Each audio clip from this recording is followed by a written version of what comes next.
Untuk aplikasi startup, ini formatnya sama semua.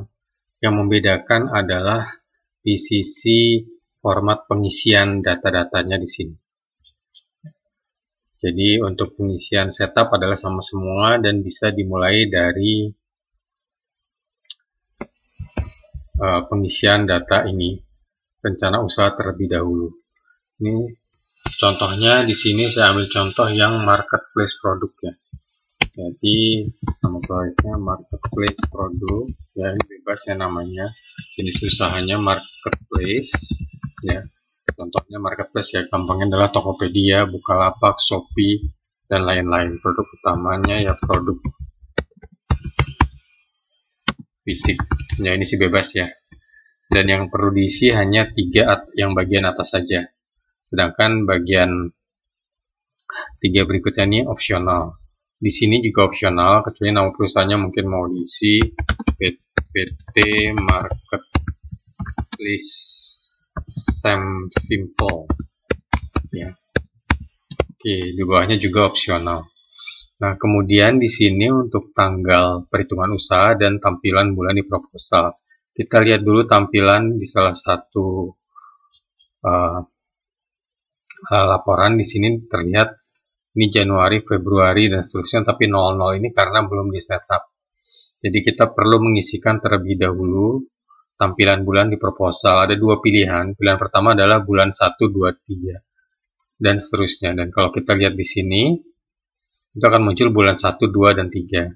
Pilihan ini akan membantu dalam membuat proyeksi awal. Kalau misalnya sudah ada data atau tanggal jelasnya, kita bisa mengganti ini dengan Januari, Februari, Maret, dan seterusnya. Dan kalau kita kembali ke sini akan terlihat kembali seperti semula. Kenapa? Karena kalau kita memilih ini untuk Januari, Februari, maka tanggal awal perhitungan usahanya perlu kita isi. Sebagai contoh di sini saya tulis 1 Mei 2021 ya. Saya mengisinya 1 Mei dalam format bahasa Inggris karena komputer saya setupnya adalah bahasa Inggris. Kalau kita enter, dia akan berubah secara otomatis menjadi bahasa Indonesia. Dan perhatikan di sini ya, dia formatnya adalah seperti ini. Dan kalau kita kembali ke bagian yang memunculkan data bulan ini juga akan muncul otomatis start mulai bulan Mei. Oke, kembali lagi di sini. Kalau kita menulisnya 1 Mei, apa yang terjadi? 2021. Kalau kita enter kan sama tampilannya, tapi perhatikan di sini ya, di bagian yang saya ujungnya mouse ini, dia tidak format tanggal tapi format teks. Dan kalau kita lihat ke bagian laba rugi, dia akan memunculkan error karena itu tadi, ini adalah formatnya teks, jadi tidak bisa dibaca oleh formulanya. Jadi kita akan menulisnya tetap 1 Mei 21. Di sini terlihat ya format seperti ini. Kalau kita kembali, format bulannya akan sesuai dengan yang kita ketikkan di data usaha. Oke, untuk mulainya kita baik mulai dengan format bulan 1-2 untuk memudahkan kita dalam mengisi data-data usahanya. Ya. Oke. Setelah data usaha, kita bisa masuk ke format laporan. Pada prinsipnya, di sini sudah diisikan kategori-kategori yang sesuai dengan perusahaan startup, terutama yang sifatnya teknologi atau IT. Ya. Penamaan di sini bisa diganti. Hanya tidak bisa dirubah peruntukannya. Dan perlu diperhatikan pada saat kita membuat proyeksi usaha, kita tidak perlu sampai detail sekali terhadap kategorinya. Cukup yang penting-pentingnya saja sehingga kita bisa mendapatkan profil dari usaha kita, apakah itu menguntungkan ataukah perlu di-revise. Jadi nanti akan banyak bolak-balik antara yang sudah diisikan di awal dengan angka-angka yang dirasa paling optimum dan juga sudah menyesuaikan dengan permodalan yang kita punya. Jadi untuk setup hanya 2 itu saja ya, data usaha dan format laporan. Kemudian nanti kita bisa masuk ke bagian perencanaan. Di sini saya akan menjelaskan penggunaan untuk bagian perencanaan. Kalau untuk setup sama dengan aplikasi bisnis plan yang untuk startup. Jadi bisa diikuti panduan untuk setupnya. Sedangkan perencanaan ada yang sama, ada yang berbeda. Di sini sudah disediakan template yang bisa digunakan untuk marketplace jenis jasa. Tapi ini pada dasarnya adalah format bebas. Jadi bisa diisi dengan asumsi-asumsi yang lain. Dan ini juga bisa diinsert ya. Caranya menginsertnya atau mendelete-nya itu harus per baris. Jangan di dalam tabelnya, jadi per baris. Jadi dipilih angkanya seperti ini, insert. Ya. Kemudian bisa juga di-insert kolom, tapi diperhatikan kolomnya harus sebelum nama bulan ini. Jadi di sini bisa di-insert nih, daerah di sini. Ya. Ini bisa di-insert kalau memang mau ditambahkan parameter-parameter baru. Ini kan hanya 2 kolom untuk parameter. Mau ditambahkan parameter baru sehingga 3 kolom, tidak masalah. Kemudian juga di sini sudah ada rumus yang bisa dirubah, bisa diganti, bisa digunakan rumus sendiri.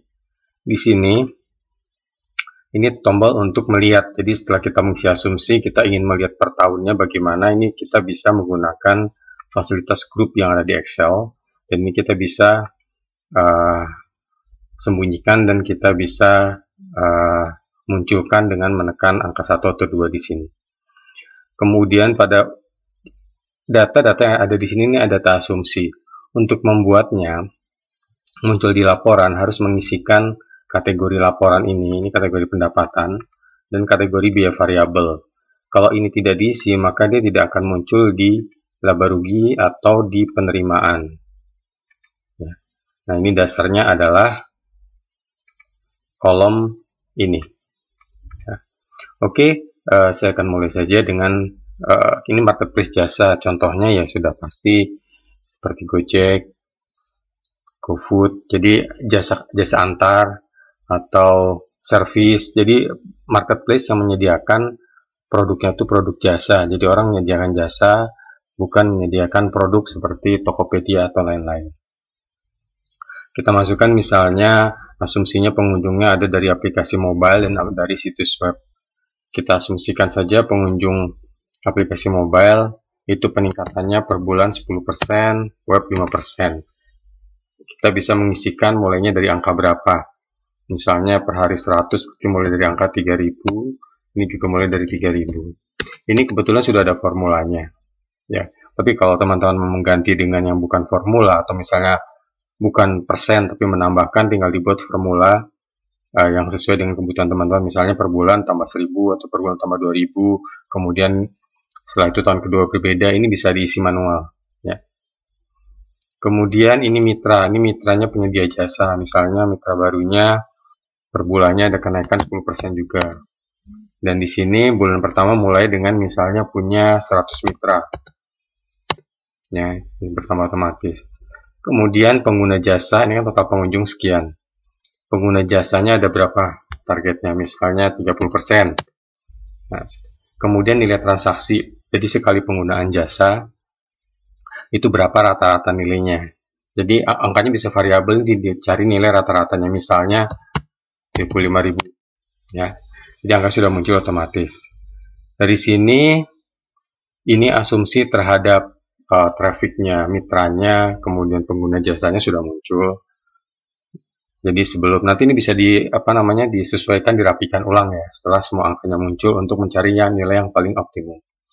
Kemudian pendapatannya mau dari apa saja. Di sini ini menyesuaikan dengan yang standar, tapi kalau mau ditambah pendapatan lain tidak ada masalah ya. Ini bisa diinsert tadi, tinggal diklik bagian nomornya, diinsert, ditambahkan, dan dibuat formula baru. Misalnya ini pendapatan platform fee-nya setiap transaksi berapa, misalnya 3%. Jadi setiap ada transaksi, ini 3% masuk ke kantong penyedia platform. Kemudian administrasi, misal mitra baru untuk join bayar administrasi 10.000 misalnya. Ya, jadi tambahan lagi dari mitra baru. Kemudian sponsorship, jadi menyediakan untuk iklan misalnya nilainya 5 juta. Nah, di sini tidak ada rumus karena ini sangat bervariasi, tapi ini saya memberikan contoh. Misalnya ini saya drag aja sudah sampai 60 bulan nilainya sama.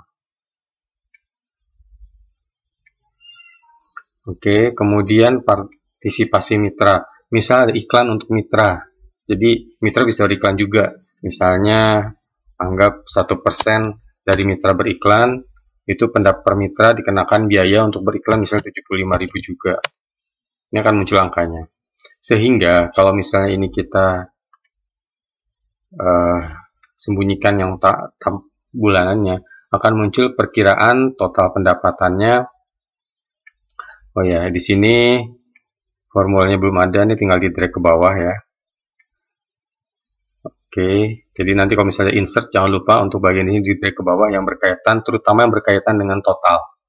Ya, tidak semuanya, walaupun di sini mungkin ada yang penjumlahan, tapi ada juga yang tidak disertakan. Karena memang nanti di laporan tidak diperlukan, gitu kan. Misalnya seperti contohnya akumulasi, tidak perlu di total karena dia kan akumulasi ya. Oke, di sini sudah terlihat angkanya per tahun. Oke, sekarang kita mau menghitung biayanya. Kita buka lagi ini. Oke, biayanya apa saja? Misalnya ada perlu menyewa OTP server ya. Nah, kemudian ada subsidi setiap transaksi, ini untuk keperluan pemasaran. Subsidi setiap transaksi berapa misalnya? Rp1.000. Kemudian mitra dibelikan seragam. Nah, ini harusnya misalnya pendapatan administrasi diberikan untuk mitra.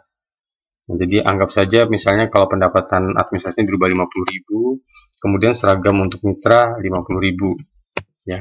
Nah, jadi dianggap tidak mengambil keuntungan tapi memberikan fasilitas. Jadi kalau ini kita lihat lagi rekap per tahunnya, ini total pendapatan sekian, nah total pengeluaran sekian. Jadi bisa terlihat secara pendapatan over pengeluaran ini nilainya positif. Nah, ini kan hanya baru pendapatan dan pengeluaran. Kalau kita lihat di penerimaan pengeluaran khas, ini dia belum muncul karena seperti tadi saya sudah sampaikan, ini ada yang kategori yang harus diisi terlebih dahulu. Jadi misalnya di sini harus diisi pendapatannya pendapatan platform fee. Kemudian ini administrasi. Ini kategorinya bisa dirubah di format laporan keuangan ya. Ini sponsorship, ini iklan mitra. Dan perhatikan yang perlu diisi kategori itu hanya yang berhubungan dengan pendapatan saja, angka pendapatan. Jadi tidak perlu total-total di sini dibuat kategorinya karena nanti akan ikut dijumlahkan. Dan itu akan memberikan informasi yang tidak benar. Kemudian ini untuk biaya variabelnya, anggap ini biaya server, ini biaya subsidi, ini biaya seragam. Oke, kemudian kalau kita kembali ke penerimaan pengeluaran lain-lain, penerimaan pengeluaran kas, sudah muncul biayanya dan hasilnya masih positif. Positif karena di sini kita belum mengisikan nilai investasi, beban, utang, dan lain-lain. Kalau ini diisikan, ini akan muncul nilai negatifnya, mungkin bisa 1 bulan, mungkin bisa lebih dari 1 bulan, dan itu bisa dijadikan referensi untuk kebutuhan modalnya. Oke, kita bisa lanjutkan dengan pembelian aset. Misalnya sekarang kita mau membeli aset pembelian aplikasi misalnya. Jadi develop aplikasi dan aplikasi itu tidak dikerjakan sendiri tapi membeli. Di sini kita bisa isikan misal harganya 300 juta.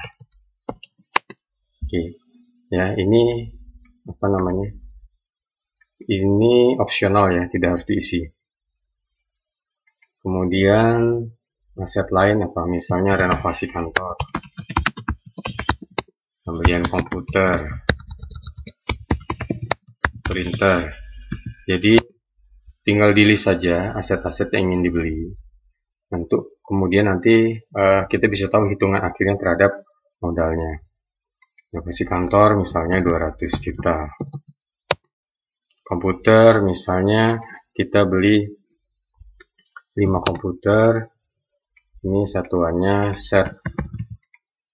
Kemudian printer beli 2. Komputer misalnya 10 juta. Printer 2 juta. Oke. Jadi ini contoh, jadi bisa diisi sesuai dengan yang direncanakan. Kemudian yang harus diperhatikan juga, ini harus diisikan. Ini kan baru budgetnya. Kasnya itu kita isikan di sini. Ya. Nah, pertanyaannya adalah apakah kita isi di bulan 1, ini bebas. Jadi misalnya sebagai contoh, ini misalnya pembayaran aplikasi dibagi dalam 3 bulan. Jadi ini bulan 1, bulan 2, bulan 3, tidak ada masalah ya. Jadi ini bisa diisi rencana pengeluaran kas sesuai dengan bulannya.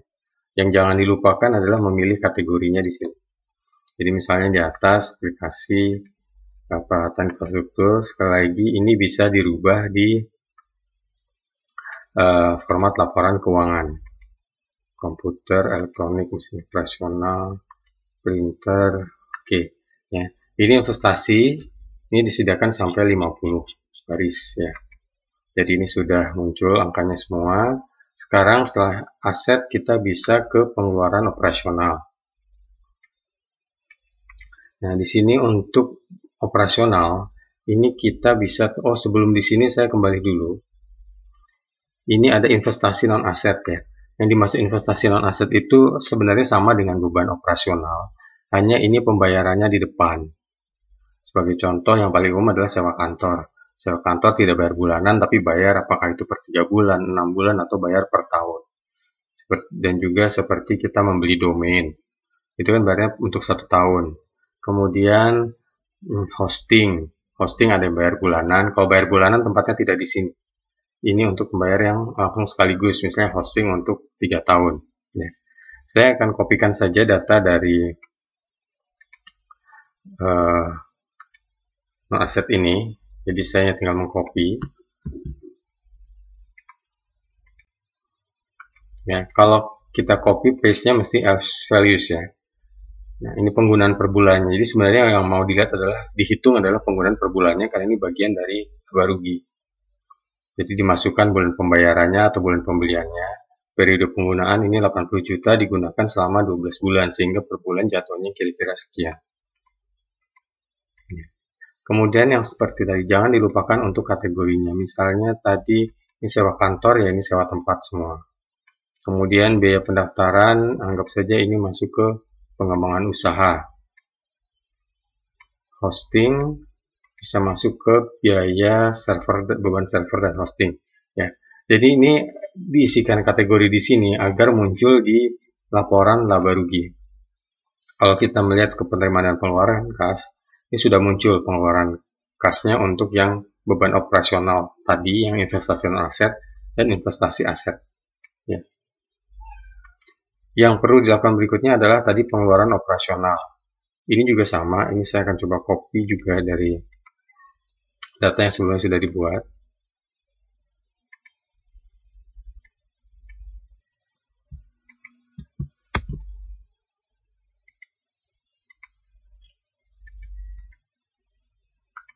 Oke, jadi ini staff.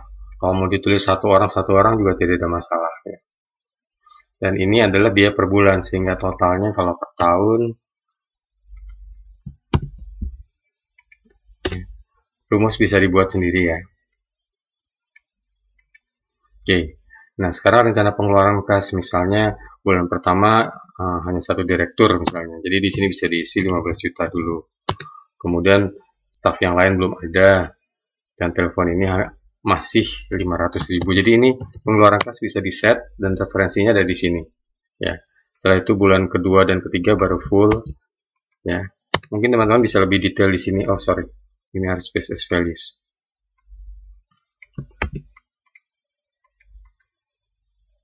Ya. Bisa lebih detail di sini karena ini hanya contoh pengisian. Ya, ini saya drag aja sampai bulan ke-60. Kemudian sama di sini dibuat kategorinya dulu, beban gaji karyawan. Kalau mau dirubah tadi di format keuangan. Ini listrik, telepon, administrasi, renovasi dan perbaikan, transportasi, air, listrik, telepon, pemasaran, hosting,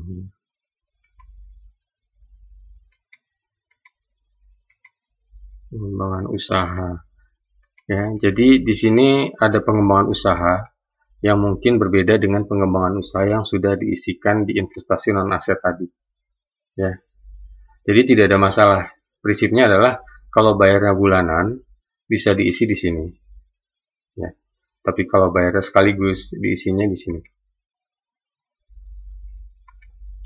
Oke, sekarang kita kembali ke penerimaan pengeluaran kas. Ini semua sudah muncul sehingga di sini terlihat profilnya adalah tidak terlalu bagus ya. Karena di sini baru hanya sampai bulan 40. Jadi harus menanggung nilai negatif sampai bulan 45. Untuk nilai modal perkiraannya adalah totalnya 4,5 M. Jadi di sini perlu kita rubah dulu, sedangkan ini sendiri belum memasukkan faktor pinjaman bank yang akan muncul beban bunga bank dan pengembalian utang banknya. Jadi di sini yang nanti bisa dirubah-rubah. Sebagai contoh, ini mungkin mitra barunya growth-nya dinaikkan 20% atau bisa diisi angka manual di sini. Pengguna jasanya 40%. Kemudian platform fee-nya dinaikkan menjadi 4%. Oke, kita lihat lagi di sini.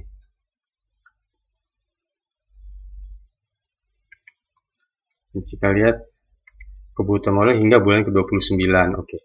Jadi teman-teman bisa membuat proyeksi kira-kira butuh modal untuk cover sampai berapa lama. Jadi bisa pendapatan dinaikkan, pengeluaran diturunkan. Ya. Di sini saya akan masuk ke permodalan. Di sini akan jelas terlihat bahwa dari pengeluaran di 29 bulan itu ada penerimaan sekitar 6M. Jadi masih kekurangan untuk cover sekitar 3M. Ya. Nah, sekarang kalau misalnya ada pinjaman bank, misalnya BRI, bunga 6%, tenor 24 bulan, jumlah pinjamannya misalnya 500 juta, diterimanya di bulan ketiga ya. Ini harus diisi ya, kalau tidak dia tidak akan muncul di laporan kas. Perhatikan bahwa nilainya berubah di sini total kebutuhan modalnya. Kalau tadinya harusnya, ini saya hilangkan, butuh modal 3M, tapi sudah dapat pinjaman bank 500 juta, tetap kurangnya 3M. Kenapa? Karena di sini bisa dilihat ada beban pengembalian utang bank dan beban bunga bank yang harus dibayarkan. Ya, itu sebabnya kenapa mencari investor akan lebih menguntungkan dari sisi kewajiban. Kalau dari sisi saham ya jelas akan mengurangi. Ya. Tapi itu pilihan. Oke, selanjutnya sekarang ini saya akan lanjutkan saja misalnya Pak Bos, Bu Bos, PT Kamsia. Misalnya 20%, ini 30%, 50% ya misalkan. Ini misalnya Pak Bos 1,5, 500 juta. Ini 1,5 ya, 1,5 M. Oke, kurangnya 1078,055 180. Oke. Ya, sudah 0. Diterimanya anggap ini bulan 1, bulan 3. Oke, bulan 1 juga ya. Ini bulan 5. Oke. 0. Nah, di sini kita bisa melihat pengeluaran kas tetap akan negatif karena ini adalah pengeluaran kas, penerimaan dan pengeluaran kas sebelum mendapatkan modal. Setelah mendapatkan modal, itu kita bisa melihat di sini. Ya, inilah proyeksi arus kas. Dan kita bisa lihat bahwa pada bulan ke-29 ini menjadi 0. Karena memang tujuannya adalah untuk membuat nilai negatif di awal itu terpenuhi semua. Dan kalau kita lihat di proyeksi laba rugi tahunannya akan terlihat memang 2 tahun pertama laba ruginya negatif, tapi akan mendapatkan positif di tahun kelima di sini. Seiring dengan peningkatan tadi mitra, transaksi dan lain-lain. Jadi kalau kita lihat neraca, ini bisa dilihat neracanya ya. Ini kalau seperti ini bukan error ya, tapi ini kolomnya kurang besar. Jadi bisa dibesarkan. Jadi kalau kita lihat tadi ringkasan eksekutif ini semuanya juga sudah direkap ya secara otomatis. Kemudian di sini ada analisa kalian usaha. Bagi teman-teman yang mengerti keuangan bisa melihat parameter-parameter di sini dan disesuaikan dengan parameter yang diinginkan. Ya, referensi cukup banyak ya di internet untuk mempelajari mengenai parameter yang digunakan untuk menghitung ini semua. Kemudian jika ingin mencetak, di sini sudah disiapkan rekap untuk bisa dicetak. Ya, hanya perlu dirapikan menggunakan menu cetak yang ada di Excel. Jadi ini settingannya bisa di-set sesuai kebutuhan. Dan di sini juga sama, bisa dilihat kalau baris-baris yang kosong ini bisa di-hide ya. Jadi di-hide saja agar bisa dicetak dan kelihatan rapi, tapi jangan di-delete karena bisa berpengaruh terhadap formula atau rumus-rumus di tempat yang lain. Jadi kalau ini kita hide, ini kita lihat lagi di sini,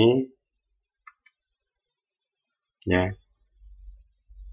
Kemudian sama juga dengan yang proyeksi 5 tahunnya. Kita rapikan dulu ini agar muncul angkanya. Kita lihat di sini sama juga sudah muncul. Ya, ini tinggal dirapikan, baris kosongnya juga sama bisa di-hide.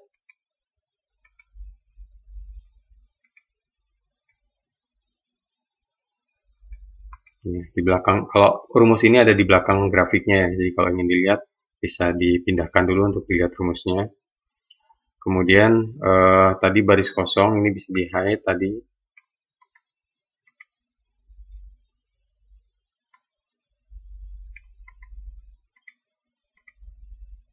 Jadi kalau kita lihat lagi, oke, kurang lebih seperti ini. Ya, bisa dirapikan setelah semuanya teman-teman sudah menyelesaikan perhitungannya. Oke, di sini ada juga proyeksi bulanan dan proyeksi tahunan. Ini juga sama, kalau ingin dicetak silahkan dirapikan terlebih dahulu. Di sini juga sudah disediakan modul jika teman-teman ingin membandingkan realisasi dengan rencana. Jadi di sini ada kolom-kolom yang siap diisi. Ya, jadi harus sudah ada laporan keuangannya dulu, baru kemudian diisikan di sini. Laba rugi dan arus kas bisa diisi di realisasi bulanan, sedangkan neraca dan ekuitas diisi di realisasi tahunan. Kalau ini sudah diisi, nanti akan muncul perbandingannya. Ya, seperti ini kurang lebih contohnya. Ada angka realisasi, ada angka proyeksi, ada angka perbandingan. Hanya perbandingan tidak berbentuk angka, tapi berbentuk tanda ya. Ya, ini untuk yang bulanannya. Oke, kurang lebih begitu cara penggunaan untuk Business Plan Microsoft untuk jenis usaha startup marketplace jasa.